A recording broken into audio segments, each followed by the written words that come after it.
سويه صوتي بسناكتي أوضل يتوب ديرتي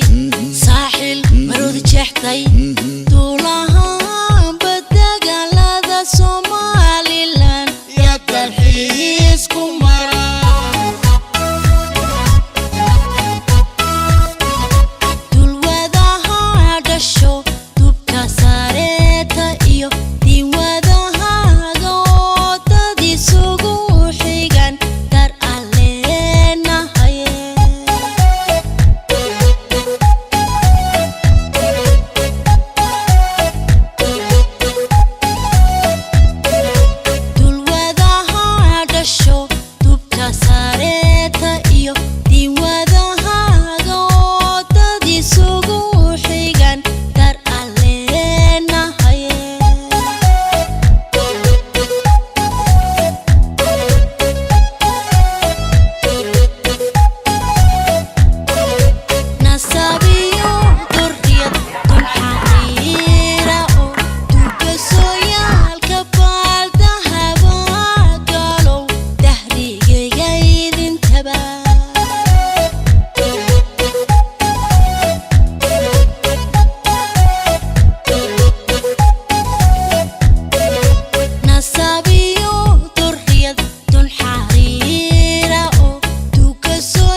dirci dalkowde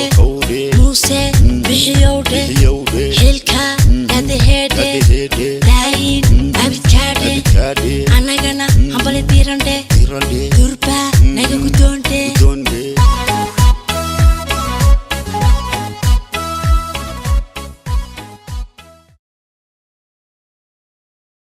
السلام عليكم ورحمة الله وبركاته.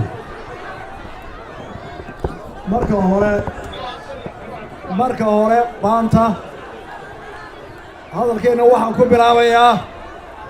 tacasida abwaankeenii weynaa abwaanka qaran ahaa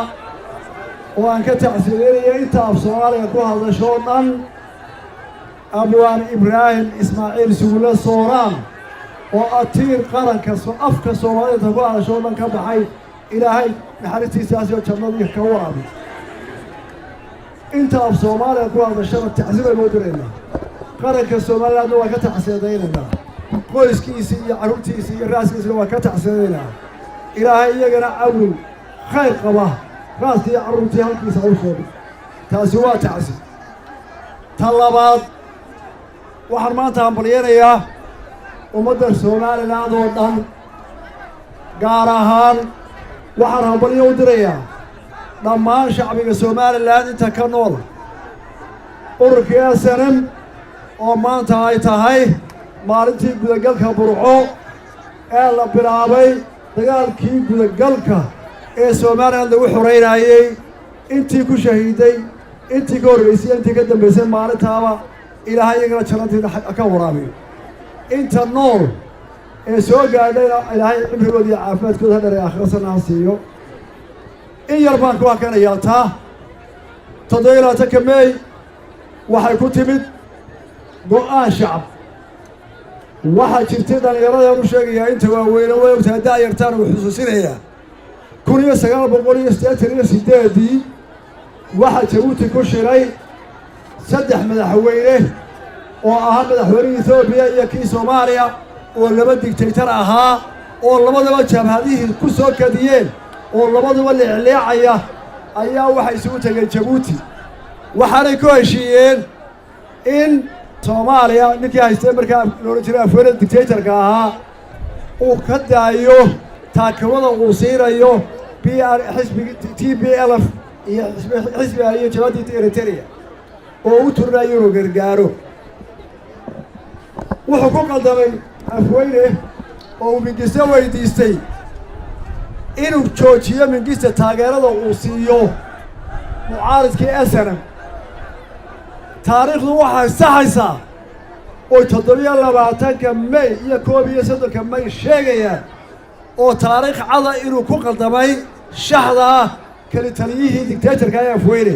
wuxuu u haystay inuu ay tahay SNM xisbi ay gacanta ku hayo Mingisto iyo dowladda Itoobiya oo ay amarkooda taakulatooda ku socdaan khaladka uu galay taasay ahayd SNM waxay ahayd way u joogtay nabad Itoobiya way siisay inay soo dagaalato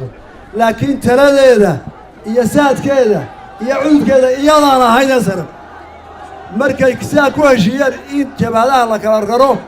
go'aankii SNM shacbigu wuxuu noqday annagu dalkayga xoreysanaynaa annagana dagaalka iyaga wadaynaa taasaanay ku timid gudagalkii maalintaas waxaa xusuus mudan labadii taliye isaga horseeyay taliska oo maanta labadiiba nool yihiin oo la yaab leh labadaba ay madaxa kaga dhacday waa Axmed Bariye Maxamed Kaahil labadaba iyagoo dhaawacay madaxa kaga taalay soo baxeen labadiiba maanta way soo gaareen iyo qaar badan oo fara badan oo kala dhaawacay qiimahaas ay leedahay 7 cisho soo socda qiimooyin badan bay leeyihiin 31 Hargeysa la soo galay 1987 waxaa la dilay aadan shiina oo cadowga jigjiga si shirqool ugu dilay markaa taariikho badan baa isku sidkan waa xusaynaa waana u dabaaldegaynaa waana maalin taariikhiya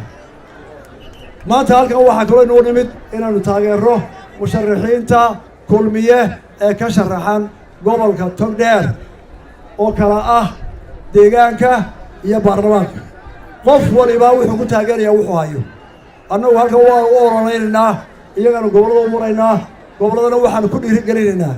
waan ogahay oo doonaan maayo codsiya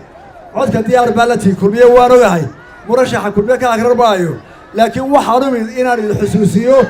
inaan maalintaa cod kulmiya baaqanin dadka waayeelka ha la soo kaxeeyo kaadharka ha loo hubiyo waxaynu ku guulaysanaynaa maalintaasaynu codkeeda maydno taasaanu idina dhimid doorashadina waxay ka markhaati tahay taabagalka dimuqraadiyadda iyo dowladnimada somalilan iyo shacbiga somalilan waan idinku dhiirinayaa inaydaan codka daahin waato aynu cid walba tusayno waxaynu nahay aad iyo aad baa u mahadsantihiin aad iyo aad baa u mahadsan soo dhawantii soo baxa wasalaamu calaykum waraxmatullaahi wabarakaatu سلام مدحوينه وصلاة